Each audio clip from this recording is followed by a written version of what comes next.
Is the Canon 500D a good beginner's camera in 2024? Let's have a look.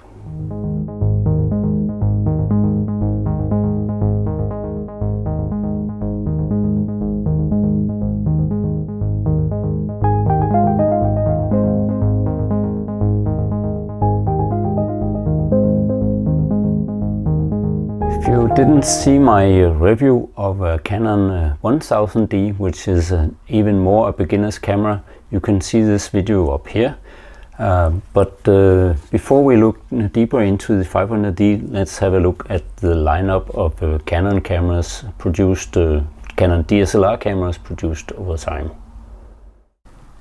So this is the overview of all the Canon DSLR cameras produced over time. As we can see, the last cameras to be released is released in 2020 and is both the 850D and the 1DX Mark III. But the first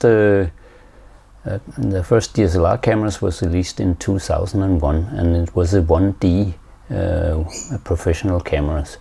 So if you look at this overview, you have the year that they were released on the left. Then you have columns for each of the series, or some of them are more than one series actually, but divided into low-level entry, high-level entry cameras, entry-level compact cameras, and enthusiast cameras, and the pro-level light cameras, which are professional cameras but without built-in battery grip, and then the professional range, which are the bigger cameras with a battery grip built into the body of the camera.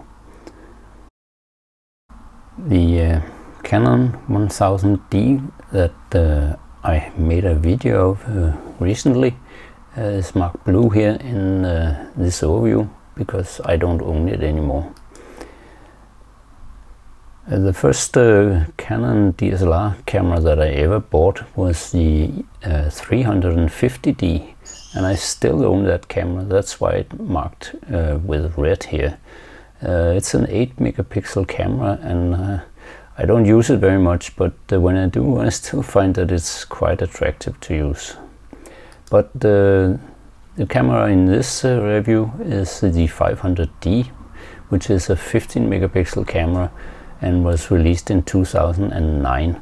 It's a bit newer than the 1000D that I looked at previously, and it also has a higher resolution than that camera. Furthermore, it has a full HD video recording, whereas the 1000D didn't have any video mode at all.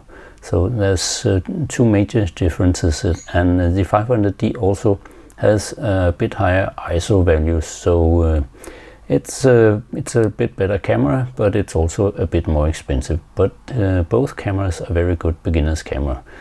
But let's look more into the 500D.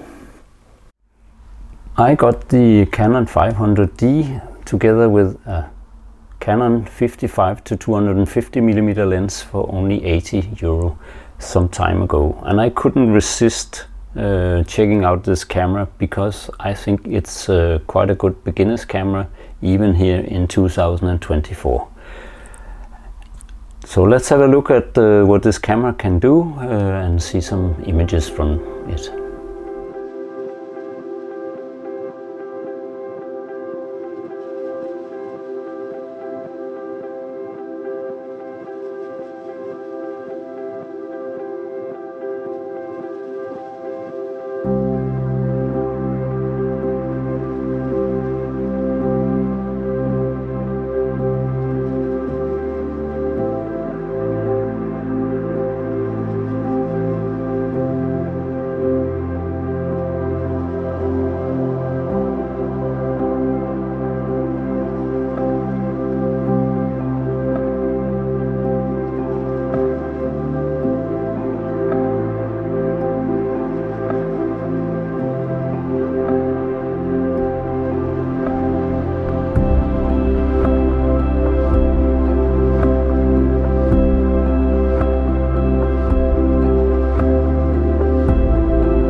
this camera has a lot of physical buttons. That means that I don't have to go into the menus to do settings, at least not very often.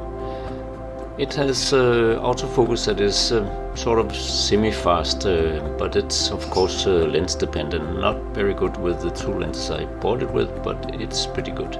And I like that it has live view and even has a histogram in the live view mode. That's very nice. Full HD video is maybe not up to the time, but I find that it's reasonable and it's okay for me. It has a decent image quality, and of course it's a very cheap camera, especially the combo I bought. Of course there are some downsides to this camera. It has very limited ISO settings. It's not very sensitive, and it gets noisy when you crank it up. It has a fixed LCD screen. I would like that it could flip around or just flip out, so I could use it at low level. And it has a slow maximum frame rate of only 3 frames per second. That's not good for sports or wildlife or something like that. And the batteries don't last very long, at least not compared to other DSLRs, but maybe compared to mirrorless cameras. So I hope you liked my little review of the Canon 500D and the extra 55 to 250mm lens that I got in the combo for €80. I love to shoot with this little camera. I might not keep it because I have some other more professional Canon cameras, but I like to shoot with it, and I think it's a good beginner's camera. If you like this video, please subscribe to my channel and also hit the like button. Thank you very much for this time, and bye for now.